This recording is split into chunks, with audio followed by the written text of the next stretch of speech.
dan informasi terkini. Yuk dengerin tentang reformasi perpajakan pada saat ini, dicermati agar tahu dan juga mengerti. Cermati cerita reformasi terkini, informasi tentang reformasi perpajakan terkini. Cermati cerita reformasi terkini, semuanya ada hanya di Cermati.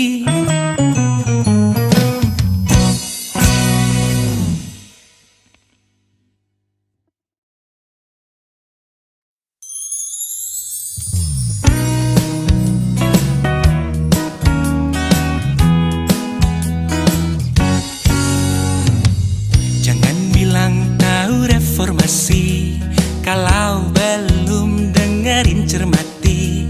Cermati cerita dan informasi terkini.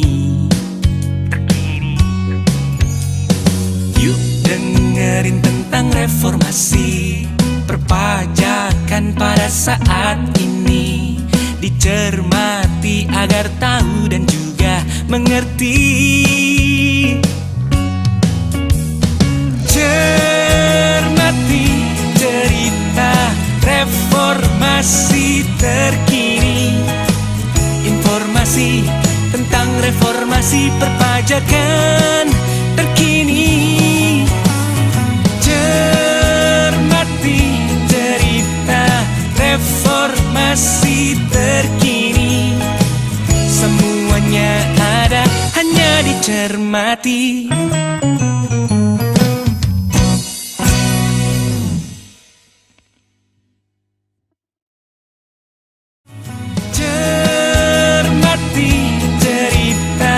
Reformasi terkini, semuanya ada hanya di Cermati.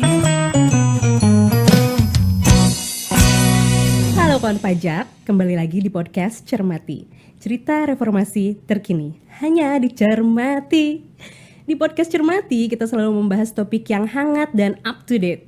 Jadi buat kawan pajak yang ketinggalan episode sebelumnya, bisa langsung nonton aja di YouTube Direktorat Jenderal Pajak. Karena di episode keempat kali ini, kita bakal ngobrolin topik yang masih hangat diperbincangkan. Apakah itu? Saksikan nanti bersama saya, Delviana Primasinta. Hanya di Cermati. Undang-Undang Nomor 11 Tahun 2020 tentang Cipta Kerja telah diundangkan pada 2 November 2020. Sesuai namanya, undang-undang ini diharapkan dapat menciptakan lapangan pekerjaan, menarik investasi, dan memberikan keadilan usaha. Hari Kamis kemarin, Direktorat Jenderal Pajak telah melaksanakan sosialisasi lanjutan terkait Undang-Undang Cipta Kerja ini. Terlebih lagi, Undang-Undang Nomor 7 Tahun 2021 tentang harmonisasi peraturan perpajakan juga telah diundangkan. Nah, kawan pajak, bagaimana sih hubungan antara Undang-Undang Ciptaker ini dan Undang-Undang Harmonisasi Peraturan Perpajakan? Dan bagaimana mereka saling melengkapi? Untuk menjawab pertanyaan ini telah hadir bersama kita di Studio 1 Lantai 16 Kantor Pusat Direktorat Jenderal Pajak, Direktur Peraturan Perpajakan 1 Bapak Hestu Yoga Saksama. Yeay!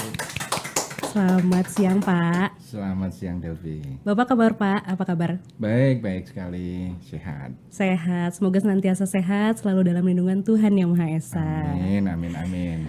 Pak, udah hampir 3 tahun nih kita ngalamin pandemi. Ada perubahan apa nih Pak dalam kehidupan sehari-hari? Apakah jadi lebih rajin olahraga? Iya, memang harus dibarengi dengan olahraga ya, karena memang kondisi kayak gitu. Tapi kan kita cari olahraga yang aman-aman saja kan gitu ya. Banyak di rumah, bergerak macam-macam begitu. Walaupun di luar juga udah mulai juga kan begitu. Tapi kita tetap harus menjaga kondisi badan kita. Oke, terima kasih sebelumnya Bapak udah hadir di podcast Cermati Pak. Di tengah kesibukan yang pastinya padat banget ya Pak ya. Nah Pak, siang ini kita bakal ngobrol tentang Undang-Undang Cipta Kerja. Yeah. Tapi sebelum kita ngobrol lebih dalam lagi, boleh dong Pak sedikit di-refresh dulu. Apa sih yang melatar belakangi ditetapkannya Undang-Undang Cipta Kerja ini? Iya, kalau bicara Undang-Undang Cipta Kerja kan ini memang sudah di tahun 2020 waktu itu ya, sekitar akhir 2020 bulan November, Oktober, November. Jadi memang Undang-Undang Cipta Kerja ini kan nggak hanya bicara pajak ya, walaupun kita bicaranya nanti spesifik yang pajak begitu ya, tapi undang-undang ini begitu luas. Cipta Kerja itu latar belakangnya adalah bahwa situasi perekonomian Indonesia itu memang butuh benar-benar suatu terobosan, suatu pergerakan yang bisa mendongkrak ekonomi, utamanya nanti yang dalam konteks untuk menciptakan lapangan kerja yang seluas-luasnya. Nah, tantangan-tantangan di tahun itu dan sebelumnya seperti pelambatan ekonomi dunia, harga komoditas, kemudian situasi global politik yang juga kurang mendukung, ditambah lagi mulai 2020 itu ada COVID, pandemi kan begitu ya. Nah, sehingga pemerintah Indonesia berpikir, Bapak Presiden, bahwa ini perlu suatu terobosan hukum yang mempermudah berbagai hal supaya itu bergerak dengan cepat. Nah, di situ kan isunya mengenai investasi. Bagaimana mendorong investasi sebaik-baik, secepat-cepatnya. Kemudian masalah tenaga kerja, aturan-aturan di tenaga kerja, lingkungan hidup, kemudian juga perizinan dan kemudahan berusaha yang lain-lain. Dan kita juga punya yang namanya kemudahan usaha di bidang perpajakan sebagai bagian dari yang kita masukkan ke dalam Undang-Undang Cipta Kerja tersebut. Oke, nah di dalamnya ini kan isinya banyak banget ya Pak ya. Iya. Nah terus hubungannya dengan biar undang-undang tuh nggak tumpang tindih itu gimana Pak ini tuh? Nah makanya kan waktu itu kemudian dari pemerintah membuatnya dalam bentuk omnibus. Omnibus itu dari berbagai undang-undang yang ada. Nah, pasal-pasal tertentu di masing-masing undang-undang itu kita ubah dalam suatu undang-undang. Yang di pajak sendiri kan tidak di dalam Undang-Undang Cipta Kerja itu. Ada Undang-Undang KUP diubah, pasal tertentu, PPh diubah, PPN juga diubah. Nah, dari pajak sendiri sudah 3 undang-undang tuh. Belum dari undang-undang yang lain kan, undang-undang tenaga kerja, undang-undang macam-macam lah begitu. Ribuan halaman ya Pak ya? Iya, ribuan, 1.100 sekian kan gitu ya. Wow. Nah, itulah namanya omnibus Undang-Undang Cipta Kerja gitu. Oke, nanti kita masuk lebih dalam lagi, tapi sebelumnya kita akan menyaksikan video yang berikut ini. Direktorat Jenderal Pajak bekerjasama dengan pemerintah Provinsi Jawa Timur menyelenggarakan sosialisasi lanjutan Undang-Undang Nomor 11 Tahun 2020 tentang Cipta Kerja Klaster Perpajakan di Surabaya, Kamis 25 Agustus 2022. Sosialisasi ini merupakan sosialisasi pembuka dari rangkaian sosialisasi lanjutan Undang-Undang Cipta Kerja dan aturan turunannya yang dilakukan oleh Kementerian Keuangan. Kegiatan sosialisasi ini dihadiri oleh wajib pajak di lingkungan Kanwil DJP Jawa Timur 1 dengan menghadirkan staf ahli bidang kebijakan penerimaan negara Ibu Oza Olavia, staf ahli bidang peraturan dan penegakan hukum pajak Bapak Iwan Juniardi, Direktur Penyuluhan Pelayanan dan Hubungan Masyarakat Bapak Nelmal Derinur, Direktur Peraturan Perpajakan 1 Bapak Hestu Yoga Saksama, Direktur Peraturan Perpajakan 2 Bapak Estu Budiarto, dan Kepala Kanwil DJP Jawa Timur 1 Bapak John Hutagaol. Dalam sambutannya, Direktur Jenderal Pajak yang diwakili oleh staf ahli Menteri Keuangan bidang peraturan dan penegakan hukum pajak Bapak Iwan Juniardi. Bapak Presiden Republik Indonesia Bapak Joko Widodo secara tegas telah memberikan arahan kepada kementerian dan lembaga bahwa dalam rangka pemenuhan meaningful participation tadi perlu dilakukan sosialisasi lanjutan Undang-Undang Cipta Kerja secara masif pada bulan Agustus sampai September 2022. Kegiatan ini juga turut mengundang Gubernur Jawa Timur yang diwakili oleh Sekretaris Daerah Jawa Timur Bapak Adi Karyono, yang dalam sambutannya mendukung penuh upaya Kementerian Keuangan dan Direktorat Jenderal Pajak dalam melakukan kegiatan sosialisasi Undang-Undang Cipta Kerja Klaster Perpajakan serta siap mengimplementasikan dengan sebaik-baiknya. Direktorat Jenderal Pajak berharap agar informasi atas pasal-pasal perpajakan yang diatur dalam Undang-Undang Cipta Kerja pada kegiatan ini dapat tersampaikan. Juga agar tercapainya transparansi partisipasi secara bermakna dari pemangku kepentingan perpajakan dalam proses perbaikan pembentukan Undang-Undang Cipta Kerja ini. Pajak kuat, Indonesia maju. Hanya dicermati. Hari Kamis kemarin Pak, tanggal 25 Agustus DJP bersama Kementerian Keuangan kan ngadain pelaksanaan kick off sosialisasi Undang-Undang Cipta Kerja. Nah, itu bersama para stakeholders juga ya Pak ya? Iya, betul. Nah, waktu itu kita mengundang baik itu kalangan wajib pajak, pengusaha, kemudian akademisi, termasuk dari pemerintah daerah, juga ada Pak Sekda Jawa Timur, Provinsi Jawa Timur. Nah, kita memang merefresh kembali. Kalau dari sisi pajak kan Undang-Undang Cipta Kerja itu sudah terimplementasi dengan baik karena aturan turunannya pun sudah selesai dari sisi pajak ya. Setelah Undang-Undang Cipta Kerja itu kemudian kita menerbitkan PP nomor 9 dan PMK nomor 18 tahun 2021. Jadi kami juga ingin melihat apakah itu terimplementasi dengan baik gitu loh dari substansi yang ada di Undang-Undang Cipta Kerja tadi. Dan rasanya sih kalau kami melihat ketika kita menjelaskan Undang-Undang Cipta Kerja, substansi perpajakannya, dan kemudian juga PP-PP-nya juga kita singgung. Jadi para wajib pajak itu rasanya sudah memahami dan sudah terimplementasi dengan baik gitu kira-kira. Emang poin-poin penting apa aja Pak yang disampaikan ke wajib pajak tuh Pak? Iya, kalau dari sisi pajak kan kalau di Undang-Undang Cipta Kerja itu ada katakanlah 4 pilar ya atau klaster gitu ya. Jadi bagaimana mendorong atau meningkatkan pendanaan investasi. Makanya di situ kan ada dividen dari dalam negeri bebas PPN. Oh, ini salah satu yang perubahan ya Pak? Betul. Oke. Nah, dividen yang dari luar negeri itu juga bebas sepanjang diinvestasikan di dalam negeri. Nah, itu di undang-undang, kemudian di PP PMK-nya sudah kita tegaskan, kita atur. Nah, itu sudah berjalan dengan baik. Banyak sekali yang memang ada di dalam Undang-Undang Cipta Kerja. Tadi kan pendanaan investasi. Tunggu dulu, sorry Pak. Nih, kalau tentang investasi ada klausulnya nggak Pak? Untuk dibebaskan tuh, misalnya diinvestasikan kembali di Indonesia tuh segimana gitu, seluruhnya apa gimana gitu. Nah, betul. Nah, makanya memang itu implementasinya ada di PMK-nya. PMK 18 sendiri mengatur. Kalau itu dari dividennya dari luar negeri, memang tidak seluruh dividen itu harus dikembalikan, tapi ada porsinya 30%. Nah, itu dikembalikan. Nah, kemudian ketika itu diinvestasikan di dalam negeri selama sekian tahun, katakanlah 3 tahun. Nah, itu yang tadi atas dividen dari luar negeri itu bebas. Nah, itu kan substansinya yang tujuannya tadi kalau kita kaitkan dengan tujuan besar dari Undang-Undang Cipta Kerja, meningkatkan pendanaan investasi di dalam negeri supaya memperluas lapangan kerja kan gitu. Nyambung ya, benar ya? Benar. Betul itu. Oke. Nah, ini kalau hal baru kayak gini nih ya Pak ya.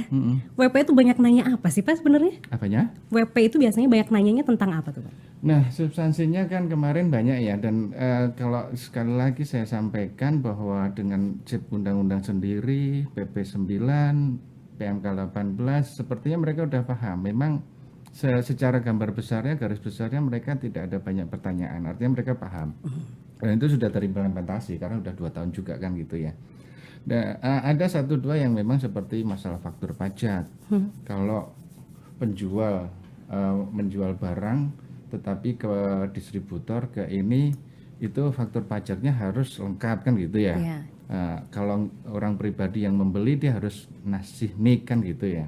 Oke, kalau dulu bisa nggak pakai NIK, bisa nggak pakai NPWP. Kalau Iya, sekarang kalau sekarang minimal wajib. NIK ya Pak ya? Iya, NIK wajib. Nah, disitulah ada pertanyaan kalau kemudian yang di pembelinya itu nggak mau ngasih NIK gimana kan gitu. Nah, itu tapi maksud saya secara keseluruhan dari substansi yang ada di Cipta Kerja itu sendiri dengan PP 9 dan PMK 18 itu rasanya sudah berjalan dengan baik gitu.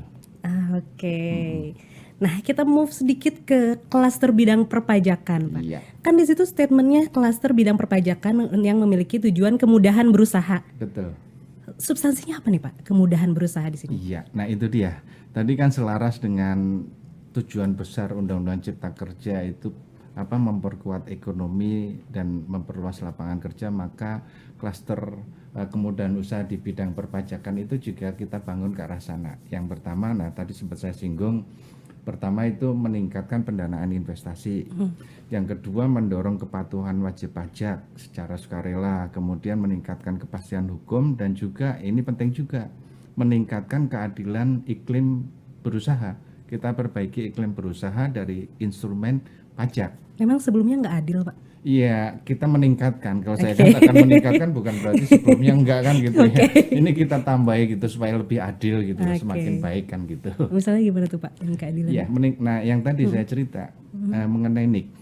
Jadi kalau satu pabrik menjual kepada orang pribadi, katakanlah jual semen, belinya 1 bulan 50 ton, dan orang pribadi tadi bilang saya nggak punya NPWP.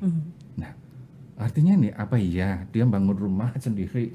Nah kalau bangun rumah sendiri aja dengan 100 ton sebulan, rumahnya kayak apa kan gitu ya. Iya, pernah belum bangun rumah dengan 100 ton sebulan? Belum Pak. Belum ya. Masih ngontrak kebetulan masih Pak. ngontrak. Sekali-sekali deh, mohon maaf. Ya, artinya apa? Nah, kalau orang pribadi yang beli semen 100 ton sebulan dan itu terus-menerus dan dia mengatakan saya nggak punya NPWP, ini kan nggak fair kan gitu ya. Artinya ada orang pribadi yang sebenarnya dia itu beli tapi dijual semen tadi, ya kan? Dia itu punya usaha sebenarnya, tapi dia nggak mau punya NPWP. Nah, ini nggak fair kan buat si orang lain yang patuh atau badan yang sudah tertib. Ya beli karena mau untuk usaha, ya dia ada PM dari sisi PPN ya, jual ada PPN juga, dan dia punya NPWP, dia lapor pajak atas penghasilan dan kewajiban perpajakan lainnya. Nah si orang pribadi ini yang dia bilang saya nggak punya NPWP, ini kan perlu penanganan khusus kan gitu ya. Kita harus bina dia, bimbing dia, dan dengan instrumen tadi, kalau kejadiannya seperti itu, maka pabrik wajib meminta NIK. Kan nggak mungkin orang pribadi nggak punya NIK. Iya betul. Nah itu dia. Nah ini untuk mendorong memperbaiki iklim usaha dalam arti bahwa beban pajak ini memang harus ditanggung bersama-sama. Kalau ada yang menanggung beban pajak dengan tertib patuh, sementara ada yang tidak, padahal usahanya sama, ini kan nggak fair dari sisi iklim usaha. Artinya keadilan untuk seluruh pelaku usaha juga ya Pak ya? Betul. Nah Pak, sekarang kita akan break dulu karena kita akan masuk ke segmen penyuluh menjawab. Sudah ada Kang Heri dan Teh Ina dari KPP Pratama Bandung Cibenying. Silakan. Baik, terima kasih Studio 1 Lantai 16 Kantor Pusat Direktorat Jenderal Pajak. Ya, saat ini kita sedang berada di kota Bandung. Tepatnya berada di KPP Pratama Bandung Cibenying bersama saya Rosina Dwi Rahadiani dan rekan saya yang ganteng. Saya Heri Prapto. Terima kasih Mbak Ina telah menyebut saya ganteng. Oke. Dalam segmen Penyuluh Menjawab. Semuanya ada, hanya dicermati. Oke kawan pajak, nah di segmen penyuluh menjawab kali ini kita akan menjawab pertanyaan-pertanyaan yang mungkin masih sering diajukan oleh para kawan pajak. Yang ini terkait dengan perpajakan UMKM. Nah langsung aja ya Mas Heri ya, tidak perlu berlama-lama lagi. Kita masuk ke pertanyaan yang pertama nih Mas Heri, yang masuk ke sosial media kita. Siapa aja sih wajib pajak yang bisa memanfaatkan tarif PPh Final 0,5% sebagaimana diatur dalam PP 23 tahun 2018. Nah, silakan Kang Heri. Ya, jadi tidak semuanya wajib pajak yang memiliki omset atau peredaran bruto di bawah 4,8 miliar itu berhak menggunakan PP 23 ini. Oh, jadi nggak semua ya? Semuanya. Ada yang dikecualikan ada yang berarti? dikecualikan. Siapa aja tuh Kang? Ada 4 kriteria yang tidak boleh lagi menggunakan ini ya. Maksudnya yang pertama yaitu ketika wajib pajak itu orang pribadi dan dia memiliki pekerjaan bebas, sumber penghasilannya dari pekerjaan bebas, misalnya kayak dokter, pengacara, akuntan, nah seperti itu. Dan yang kedua yaitu ketika penghasilannya berasal dari luar negeri dan telah dilakukan pemotongan atau pemungutan di luar negeri. Nah, kalau udah di luar negeri ya udah di luar aja ya. Di luar gitu. aja. Jadi nggak boleh kena yang PPh Final ini. Iya, tidak boleh lagi menggunakan PPh Final ini. Yang ketiganya atau dia atas penghasilannya itu telah dikenakan aturan PPh Final khusus ya, aturan khusus misalnya apa tuh Kang? Misalnya terkait PPh jasa konstruksi. Jadi kalau dia udah menggunakan tarif khusus tersebut, maka wajib pajak tidak lagi menggunakan PPh Final yang 0,5% ini. Tapi PPh Final yang jasa konstruksi. Yang jasa konstruksi karena dia aturannya memang khusus ya untuk jasa konstruksi. Dan yang keempat yaitu atas penghasilannya memang dia bukan objek PPh. Misalnya apa? Misalnya kayak warisan, hibah, atau dapat beasiswa misalnya, atau klaim asuransi misalnya, dan seterusnya, seperti itu. Oke. Jadi cukup jelas ya. Jadi subjek yang menjadi subjeknya adalah semua wajib pajak badan maupun orang pribadi, tapi dengan yang dikecualikan tadi ada 4 hal tadi. Gitu. Nah, untuk wajib pajak ini apakah dia otomatis dikenakan PPh final ketika terdaftar, atau wajib pajak ini memilih terlebih dahulu gitu, Kang?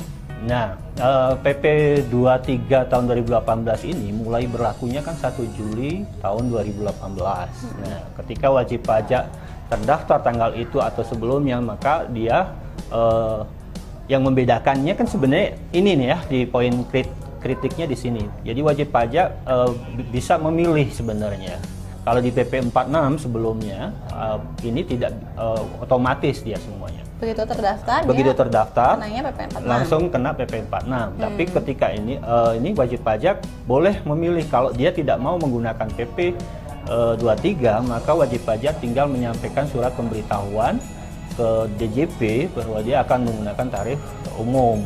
Gitu. Tarif umum pasal 17 ya. Pasal kan, 17. Ya? Nah, apabila misalnya wajib pajak sudah menyampaikan surat bahwa dia ingin menggunakan tarif umum ketika tahun tersebut, apakah dia kemudian bisa beralih kembali misalnya ketika omsetnya memang tidak lebih dari 4,8 miliar? Belum, tidak bisa. Kalau dia sudah menyampaikan surat pemberitahuan bahwa dia akan menggunakan tarif umum pasal 17, maka dia tidak boleh lagi menggunakan tarif PPh yang 0,5% ini. Gitu. Oke. Cukup jelas ya kawan pajak ya. Berarti wajib pajak orang pribadi yang tadi melakukan usaha ataupun wajib pajak badan selama omsetnya di bawah 4,8 miliar dan penghasilannya tidak termasuk yang tadi dikecualikan ya, Mas ya. Itu tadi semuanya bisa menggunakan tarif PPh final 0,5% sesuai dengan PP 23 tahun 2018. Oke, terima kasih. Pertanyaan berikutnya nih mungkin ya Mas Heri ya, di sosial media kita. Pertanyaannya adalah mengenai batasan waktu bagi wajib pajak untuk dapat memanfaatkan tarif sesuai dengan PP 23 tahun 2018. Oh, berarti ini ada batas waktunya ya? Nggak selamanya bisa pakai tarif 0,5% yang sangat rendah ini ya? Betul. Jadi wajib pajak dapat menggunakan tarif ini dibatasi di pasal 5. Itu dijelaskan bahwa wajib pajak dia untuk wajib pajak berbentuk PT, dia menggunakan tarif PPh ini maksimalnya 3 tahun saja.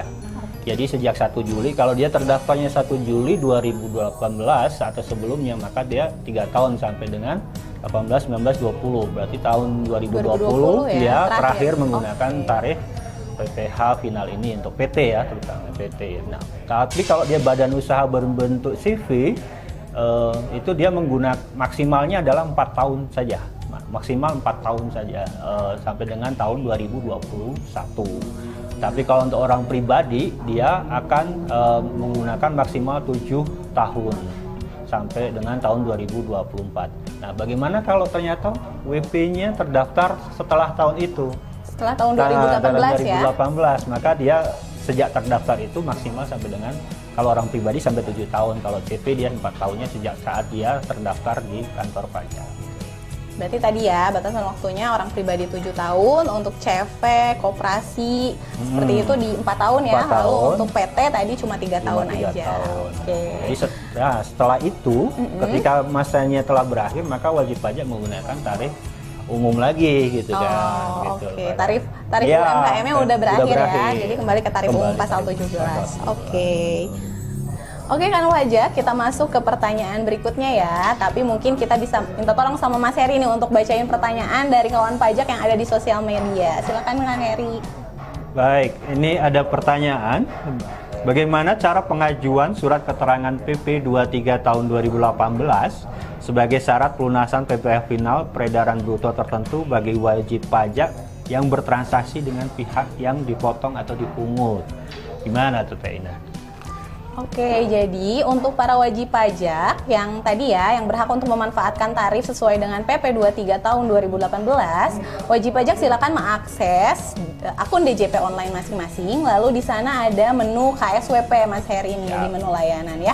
Nanti kawan pajak bisa mencetak sendiri suket atau surat keterangan PP23-nya di situ. Nah, kawan pajak kemudian mengeprintnya, mencetaknya, dan memberikan salinannya ke pemotong atau pemungutnya agar ketika nanti bertransaksi para pemotong dan pemungut bisa memotong dan memungut PPh-nya itu PPh final peredaran bruto tertentu sebesar 0,5% gitu ya Mas Heri dan kawan pajak. Oke. Mau bacain pertanyaan lagi nih. Ini banyak banget pertanyaannya nih kebetulan. Ya? Iya. Karena paling hot gitu paling ya. Hot. Oke, betul ini. Oke, yang selanjutnya ya. Apakah dengan berakhirnya masa pemberlakuan PPh final PP23 tahun 2018 pada Desember 2020 yang PT tadi akan merugikan UMKM tersebut? Ya betul, kan tadi kan untuk PT ya, wajib pajak badan yang berbentuk PT itu kan berlakunya 3 tahun ya. Kalau misalnya kita hitung 2018, itu 3 tahunnya berakhir di 2020. Berarti pada 2021 wajib pajak PT harus menggunakan tarif PPh badan dengan tarif normal ya, pasal 17, yaitu sekarang kalau di 2022 ini ada di kisaran 22% ya Mas Heri. Kalau dulu mungkin di 25%. Nah, tapi jangan khawatir. Pemerintah tetap memberikan ada fasilitas khusus nih untuk wajib pajak yang masuk kategori UMKM. Jadi untuk para wajib pajak ya badan ya yang peredaran brutonya itu masih berada di rentang 50 miliar. Nah, sampai dengan peredaran bruto 4,8 miliar itu tarifnya masih 50% dari tarif pasal 17, tarif normal PPh badan. Jadi kira-kira masih 11% gitu kurang lebih ya Mas Heri ya. Jadi masih ada kemudahan-kemudahan dan fasilitas terkait perpajakan yang diberikan pemerintah ya, walaupun si PP23-nya tadi udah nggak bisa digunakan gitu. Oke. Nah, berikutnya nih kawan pajak, ada pertanyaan, mungkin pertanyaan terakhir ya. Pertanyaan terakhir. Nah, pertanyaan ini kita minta Mas Heri deh untuk jawab ya. Jadi sebagai tadi kan pembuka Mas Heri, penutupnya Mas Heri lagi. Bagaimana perubahan pengenaan PPh final peredaran bruto tertentu terkait diundangkannya Undang-Undang Harmonisasi Peraturan Perpajakan yang paling hot nih, Undang-Undang HPP Mas Heri? Iya, begini kawan-kawan. Yang tadi dijelaskan bahwa untuk badan tadi mendapatkan fasilitas 50% kan untuk omsetnya di bawah 4,8 miliar. Nah, khusus untuk orang pribadi di Undang-Undang HPP itu ada PTKP. Jadi yang sebelumnya wajib pajak untuk UMKM ini kan mendapatkan langsung ya brutonya berapa, langsung dikalikan tarif 0,5%. Tapi mulai tahun 2022 ini wajib pajak dengan peredaran bruto sampai dengan 500 juta dia tidak perlu lagi membayar PPh sebesar 0,5%-nya. Jadi sampai 500 juta sampai itu 500 masih belum juta. dikenakan ya? Betul, belum dikenakan PPh 0,5%. Nanti ketika omsetnya melebihi 500 juta, nah selisihnya itulah nanti yang dikalikan 0,5%. Jadi ya kalau dihitung-hitung misalnya nih, saya kasih contoh deh gambaran biar lebih jelas ya. Misalnya ada wajib pajak memiliki omset 100 juta per bulan misalnya. Kalau sebelumnya tiap bulan Januari langsung dikalikan 0,5%. Jadi tiap bulan udah bayar 500.000 gitu ya? 500.000 dikalikan 12 bulan itu jadi 6 juta ya. Nah, sekarang sampai dengan misalnya Januari, Februari, Maret sampai dengan Mei 5 bulan itu dia 500 juta. Nah, 500 juta ini tidak lagi dilakukan pembayaran 0,5%. Jadi wajib pajak bisa berhemat di situ sampai dengan 500 juta. Bahkan bisa jadi kalau omsetnya masih di bawah 500 juta, wajib pajak tidak membayar PPh 0,5% sama sekali. Oke, berarti itulah bentuk keberpihakan pemerintah kepada wajib pajak UMKM ya Mas Heri? Iya, jadi semua nanti bisa menikmati kalau memang omsetnya 500 juta. Ya kita berharap sih sebenarnya wajib pajak atau kawan pajak dia mendapatkan omset lebih 500 juta kan. Biar dia sama-sama kita bisa berkontribusi, sekaligus dia juga tingkat kesejahteraannya pasti lebih naik kan kalau omsetnya lebih besar. Gitu. Berarti ini juga menjawab keresahan para wajib pajak UMKM ya, yang suka bertanya-tanya, kok kalau karyawan ada PTKP, kami yang UMKM nggak ada PTKP ya. Berarti sekarang ada ya yang OP, orang pribadi. Melalui Undang-Undang HPP ini, sejak tahun pajak 2022 wajib pajak mendapatkan orang pribadi UMKM mendapatkan PTKP sebesar 500 juta untuk omsetnya. Jadi tidak perlu lagi bayar pajak setelah kalau omsetnya masih di bawah itu. Gitu. Oke. Baik kawan pajak, udah cukup banyak ya pertanyaan yang kita jawab pada hari ini. Terima kasih Mas Heri atas jawaban-jawabannya. Sama-sama. Mudah-mudahan memberikan pencerahan dan informasi yang update ya bagi para wajib pajak UMKM dimanapun berada. Nah, kami kembalikan ke Studio 1 lantai 16 Kantor Pusat Direktorat Jenderal Pajak. Saya Rosina Dwi Rahadiani dan rekan saya Heri Prapto. pamit undur diri. Sampai ketemu lagi dalam segmen Penyuluh Menjawab. Dadah. Semuanya ada, hanya dicermati.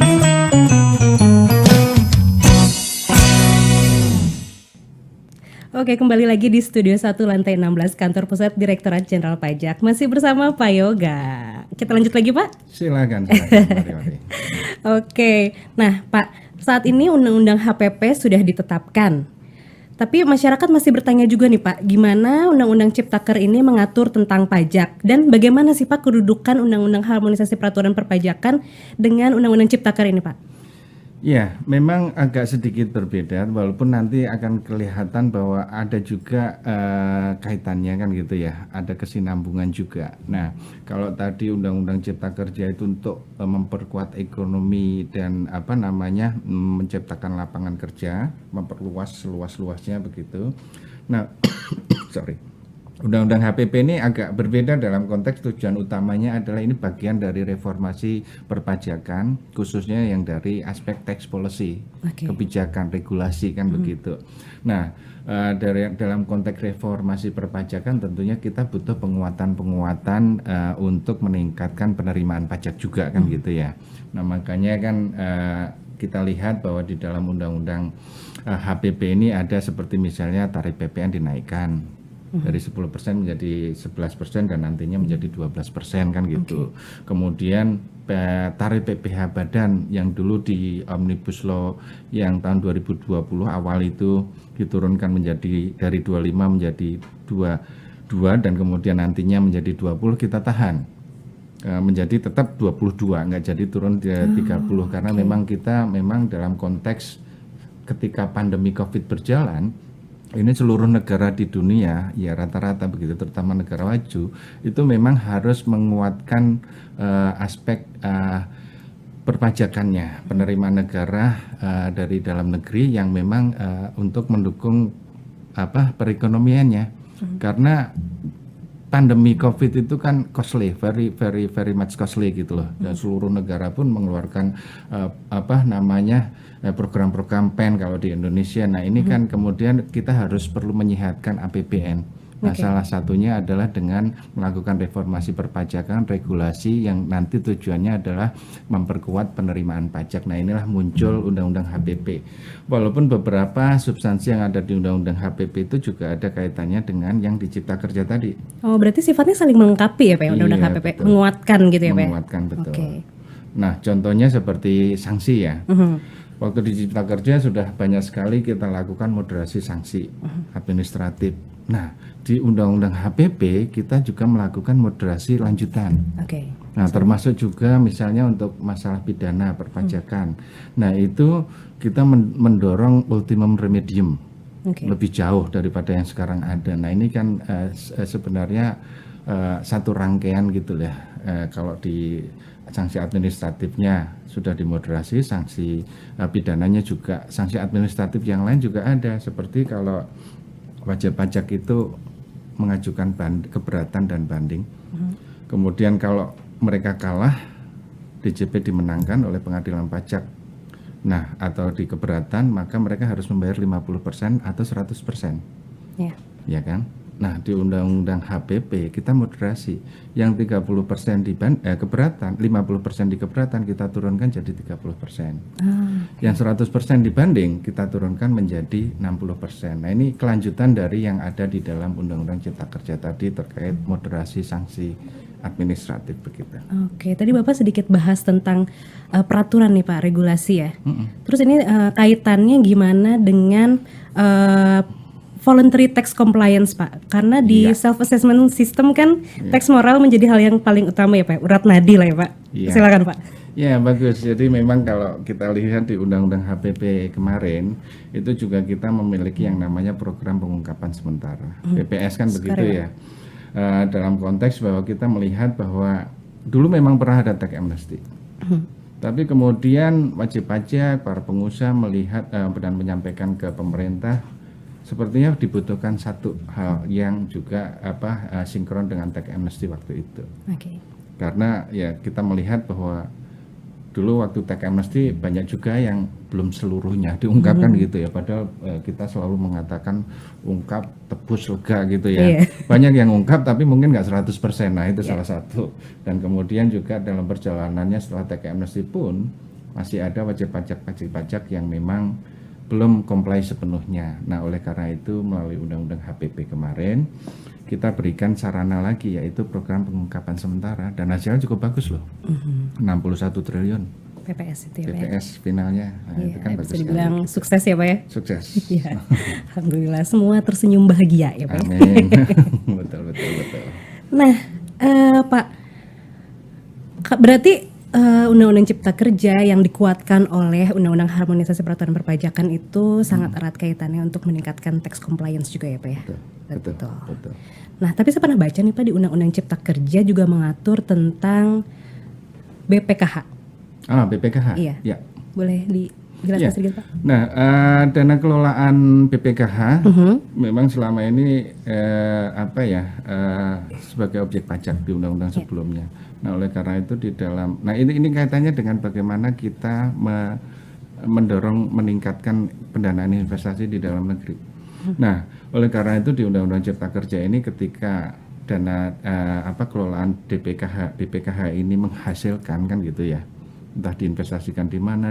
Nah ini yang kita fasilitasi, ini non objek, tapi itu memang diinvestasikan di dalam negeri. Nah semacam itu, ini sebagai, kalau tadi yang contoh saya tadi adalah dividen. Dividen asal diinvestasikan di Indonesia, nah itu nggak kena PPh atas dividennya. Nah ini BPKH juga demikian. Selain BPKH juga ada seperti ada dananya lembaga keagamaan, lembaga sosial. Kalau dulu sudah ada lembaga pendidikan, nah kan gitu. Kalau lembaga pendidikan itu BHMN gitu ya, perguruan tinggi BHMN. Nah kalau ada sisa lebih 4 tahun sisa lebih itu digunakan untuk pembangunan infrastruktur, maka sisa lebih ini tadi nggak kena pajak. Nah ini kita terapkan juga untuk lembaga keagamaan dan lembaga sosial. Sepanjang sisa lebihnya itu diinvestasikan untuk kegiatan sosial atau keagamaan, maka yang tadi sisa lebih ini nggak kena PPh. Nah ini yang kita juga ingin konteksnya tadi dalam Undang-Undang Cipta Kerja itu meningkatkan pendanaan investasi dalam negeri. Oke.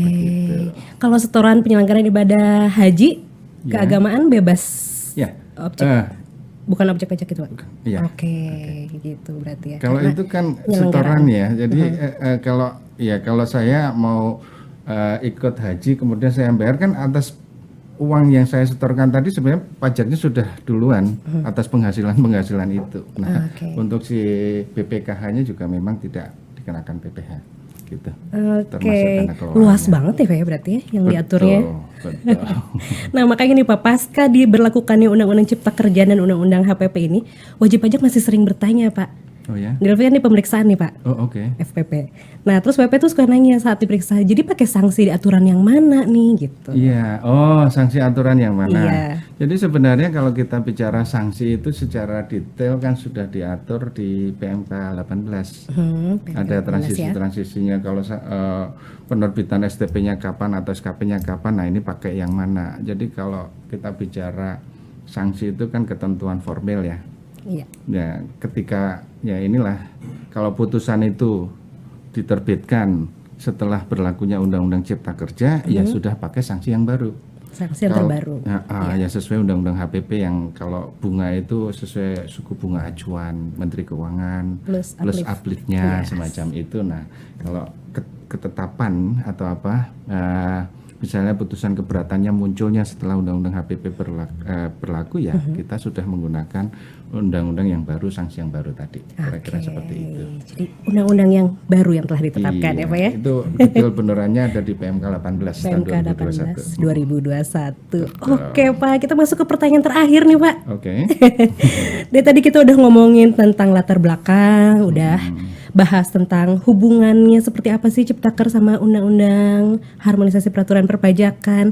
Nah juga terkait kemudahan usaha. Nah sebagai penutup Bapak silahkan memberikan closingnya, harapan Bapak bagaimana dengan diberlakukannya undang-undang ini Pak.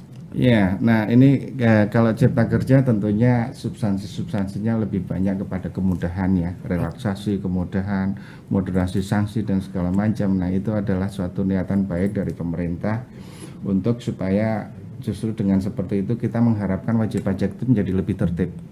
Kalau kita bicara sanksi yang upletnya itu semakin meningkat, makanya itu tujuannya mendorong WP jangan sampai kesalahan sampai diperiksa kan gitu ya, upletnya paling tinggi, tapi dia tahu oh ada yang salah segera diperbaiki, sanksinya paling ringan. Nah kira-kira seperti itu. Nah untuk itu ya silahkan dimanfaatkan dengan baik, dipahami substansinya dan memang tujuannya adalah untuk kemudahan-kemudahan bagi wajib pajak, silahkan saja dimanfaatkan dengan sebaik-baiknya.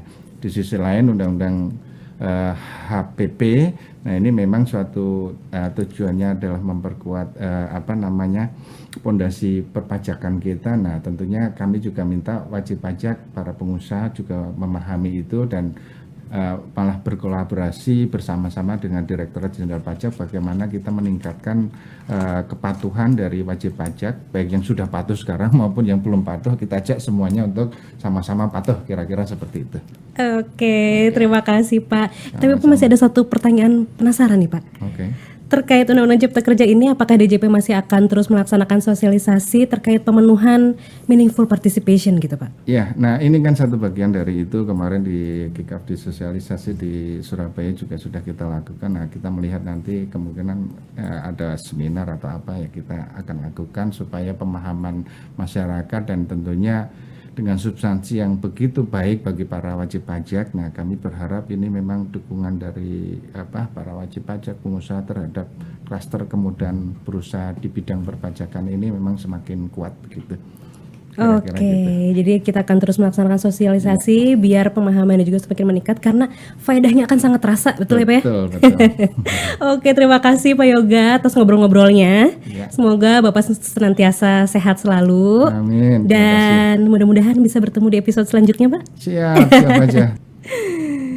Nah, kawan pajak, demikian perbincangan kita dengan Direktur Peraturan Perpajakan 1, Bapak Hestu Yoga Saksama. Terima kasih telah menyaksikan podcast Cermati. Saya Delviana Primasinta, pamit undur diri. Sampai jumpa di episode selanjutnya. Dadah! Yuk dengerin tentang reformasi perpajakan pada saat ini. Dicermati agar tahu dan juga mengerti. Cermati cerita reformasi terkini. Semuanya ada hanya dicermati.